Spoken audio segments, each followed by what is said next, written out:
Nikolai Patrushev has warned that Russia has the weapons to destroy any enemy, including the United States, if its own existence is threatened.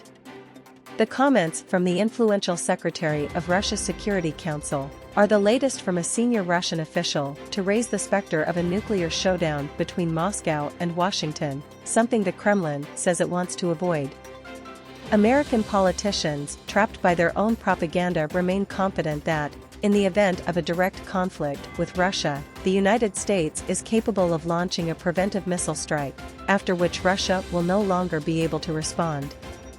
This is short-sighted stupidity, and very dangerous, Patrushev told the state Rossiiskaya Gazeta newspaper.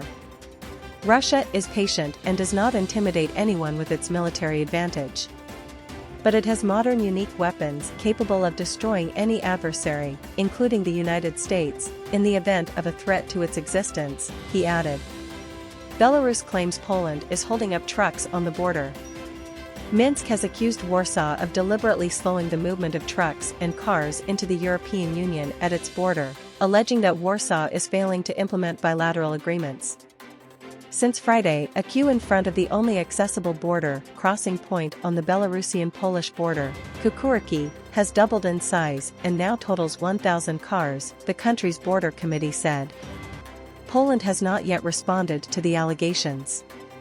The claims come days after Vladimir Putin announced he would be stationing tactical nuclear weapons in Belarus, which is run by his ally, Alexander Lukashenko. Relocating the weapons to the former Soviet Union nation drew condemnation from NATO and Ukraine.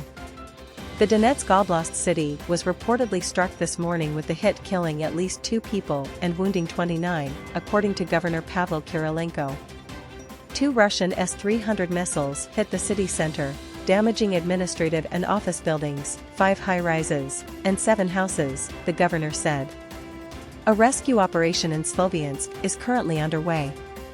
President Zelensky published a video purportedly showing the aftermath of the attack on Telegram. The enemy must know, Ukraine will not forgive the abuse of our people, will not forgive these deaths and injuries, Zelensky wrote. Colonel General Alexander Syrsky, commander of Ukraine's ground forces, has said his troops are continuing to repel heavy Russian attacks on the eastern city. Colonel Syrsky made the comments during a visit to the Eastern Front line aimed at solving problematic issues that prevent effective execution of combat tasks. While there, he took operational decisions aimed at strengthening our capabilities to deter and inflict damage on the enemy, Ukraine's military said.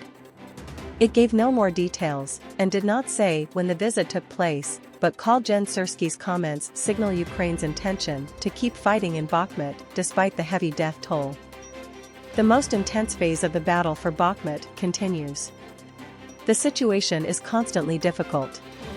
The enemy suffers significant losses in human resources, weapons, and military equipment, but continues to conduct offensive actions.